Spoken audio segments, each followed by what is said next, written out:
Hey, Tabitha. What the hell? Hey, Bethany. What the hell?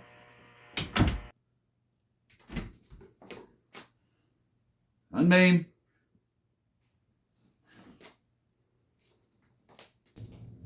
Where the hell is everybody?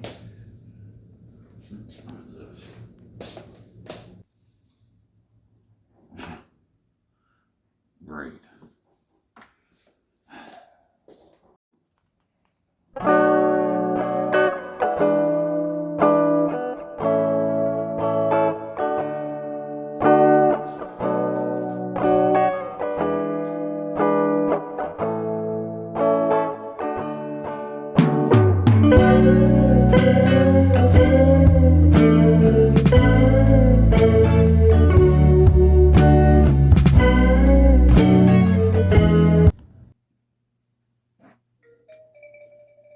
Good evening, and welcome to another edition of It's Saturday Night.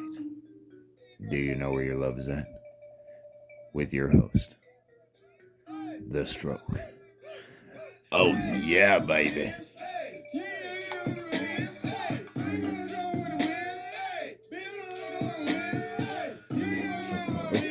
Oh, yeah, babies. Good evening. Good evening indeed. And welcome to another edition of It's Saturday Night.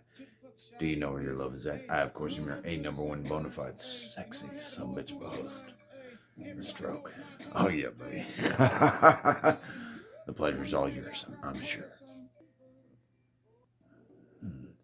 Oh, babies. 'Tis the season, right? 'Tis the season. It's that season for loving and holding and caressing and touching and keeping close to your heart what's near and dear. It's the holiday seasons, babies. I've been talking about it already. I know y'all done heard me. I hope you have, at least.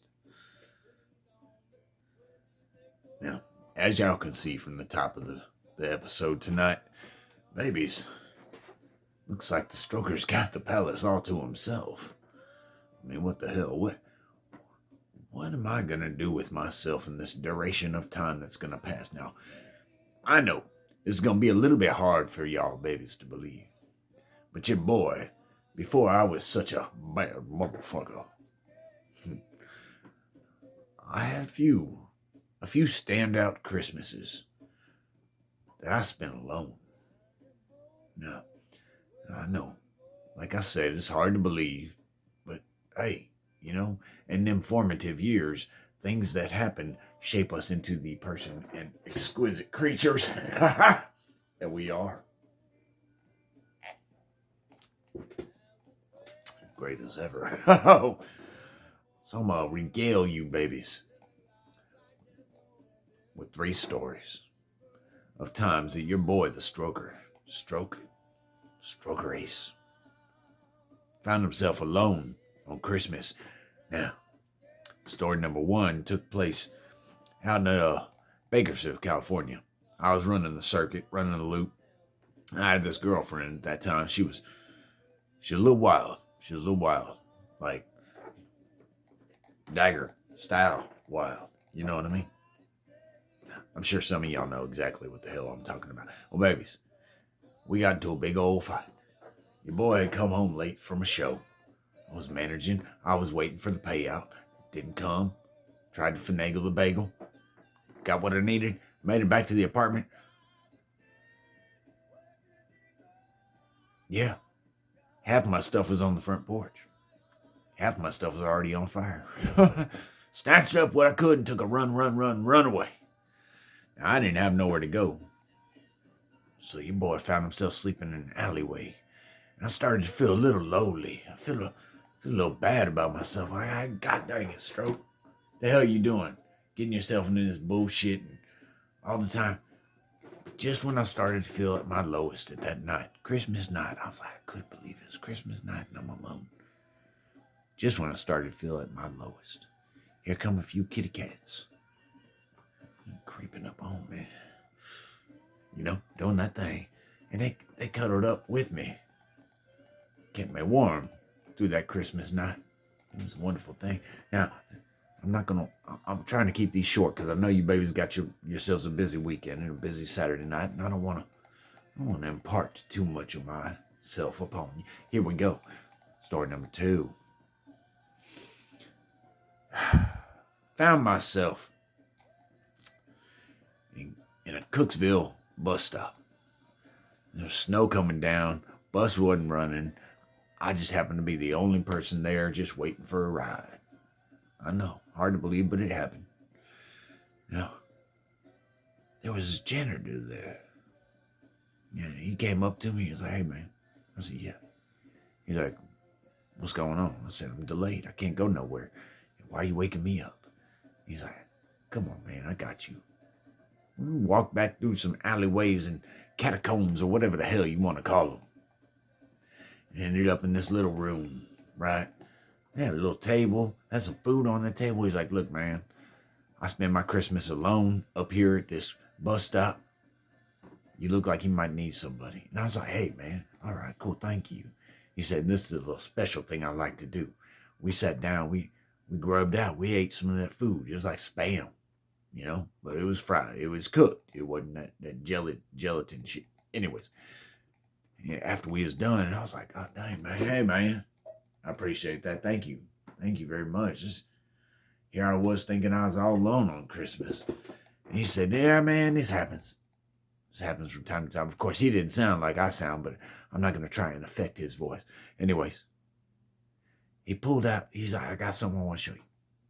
He pulled out this big giant box, right? And he slid this box to me. He said, "I want you to reach your hand in there and grab something." I went, "Excuse me?" He said, No. Reach your hand in there and grab one of them presents I got wrapped in there." I'm like, "No shit. All right, go." Grab my shit, pulled it down, open it up. It's a nice little fucking set of headphones, right? I was like, "Hey, man, that's cool. Can't wear them, Delilah and shit, but, that's still cool. Maybe wear them upside down or something." Anyways, and I asked him, I was like, "Where'd this come from?" He's like, "Man, listen, I've been working this bus stop for over 20 years. And in 20 years, you can't imagine the amount of stuff that's gone missing up in this motherfucker. So, after about 5 years, if nobody comes back to claim it, I claim it. And I wrap it. And I make a gift just for moments like these tonight." And I was like, "Hell yeah, man, that is an angel walking on earth or pushing a broom on earth." You know what I mean? I loved it. It was great. It was awesome. Got his phone number. Still send him a Christmas card. Promise. Anyways, Curtis. Anyways, story number 3. This one hits deep. Babies, about 6 years ago, stroke was, hey, your boy was like a rocket going to the top. Your boy was having himself a winning streak in life. And I said, "Hot damn, I'm going to go see what my papa's up to. I'm going to go see what my daddy's up to up there in Big Arm, Montana. Big Arm, Montana. We up there, we kind of say it like one word, Big Arm, Montana. So get over it." Anyways, so I shows up. It's Christmas morning. I shows up and I knock on that door. Ain't nobody answer.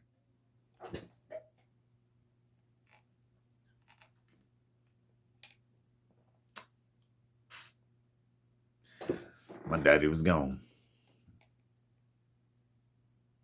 I was sad as fuck. That one hit hard.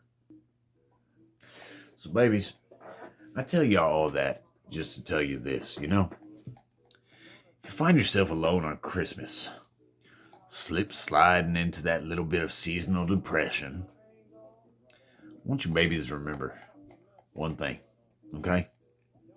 Being alone for Christmas doesn't mean you're not loved. Hell, it doesn't even mean you're alone. Babies, it means you're free and open to anything that may be coming your way. And remember, babies, love tends to find the lonely hearts.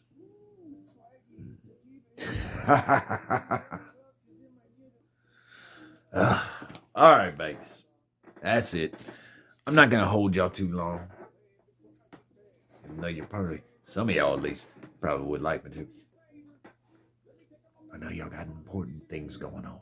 I want you babies to have yourself a wonderful, fantastic, exciting, and adventurous weekend. And thank you for allowing me to be a part of it. Thank you so very much. Babies, thank you for joining for another edition of It's Saturday Night. Do you know where your love is at? I, of course, have been your number one bonafide sexy son of a bitch of a host, The Stroke.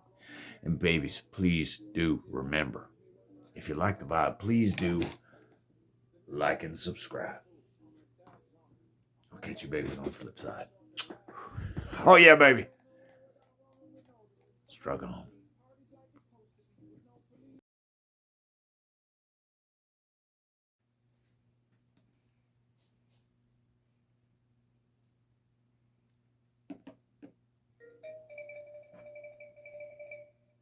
Good evening, and welcome to another edition of It's Saturday Night. Do you know where your love is at? With your host, The Stroke. Oh yeah, baby.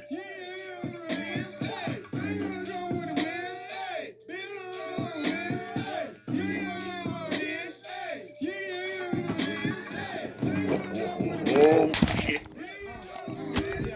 You know they tried to give me like a lick, hey, even when it didn't know shit. Hey, shoot straight from the hip, hey, took a fucking shot and you missed, hey, That didn't work out.